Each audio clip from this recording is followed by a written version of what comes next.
What's up, amigos? It's the Prodigy Maker Minute with Chris Lewitt. As you may know, I'm the former #1 for Cornell University, pro circuit player, elite junior development coach, and author and educator, author of The Secrets of Spanish Tennis and the Tennis Technique Bible.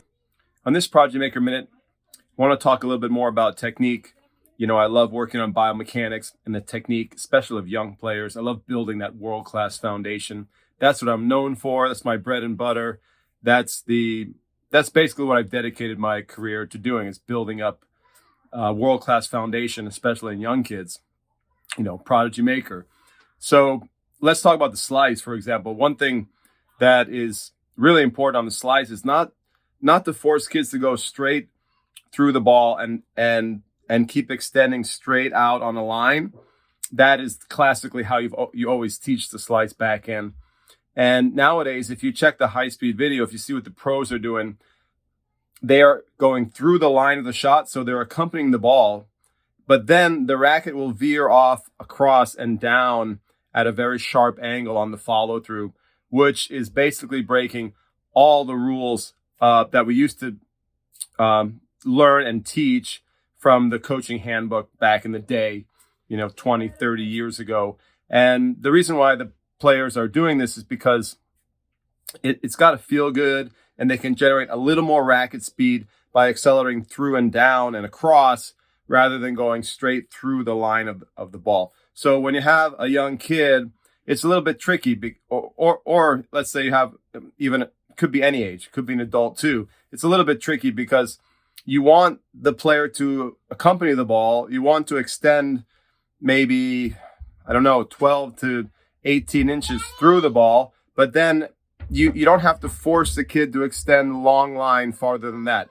The player can just accelerate through and let the racket slide down and across.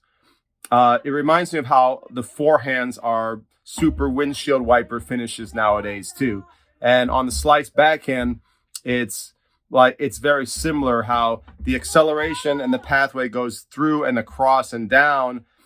Just like on a lot of whippy forehands, players will turn the racket over and finish lower. I think that swing path sort of promotes better racket speed, and it must be a similar phenomenon on the slice back, and otherwise the pros wouldn't be doing that. It feels comfortable, and they're getting a lot more juice on the slice. They're getting a lot more backwards rotation on the ball because of that slightly adjusted swing path.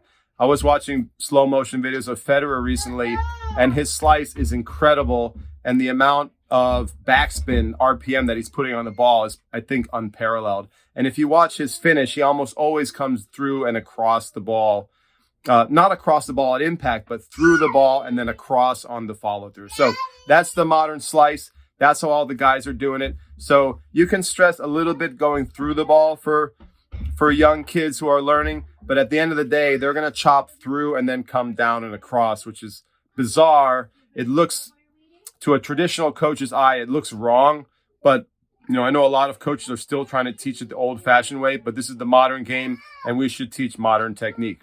If you like this Prodigy Maker Minute, please check out my big show, Prodigy Maker Show. We've got a new podcast coming out this week on the big show. We're going to be talking about comparative junior technique development, comparative junior development, different philosophies from different world-class coaches. And we're going to compare and contrast. It's going to be really interesting. One of my favorite topics.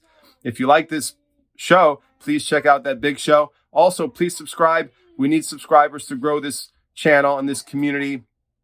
And right now we have a lot of people who enjoy the program, but who are not subscribed. So if you're willing to subscribe, if you'd like to get updates about the show, and if you like the commentary here, please consider subscribing. Thank you, guys. See you on the next program.